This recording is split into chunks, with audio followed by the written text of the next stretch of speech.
Have you ever seen an NFL star traded more than this? Cooks was traded for the first time back in 2017 from the New Orleans Saints to the New England Patriots. Just a year later, he was then traded from the Patriots to the Los Angeles Rams.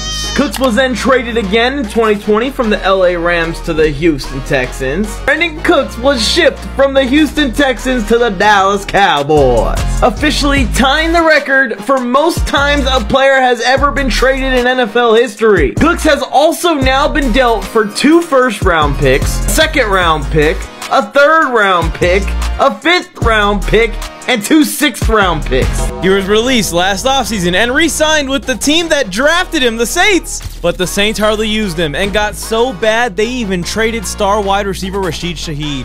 So I think a backdoor deal was done, and Cooks asked to be waived from the New Orleans Saints so he could sign today with his new team, the Buffalo Bills.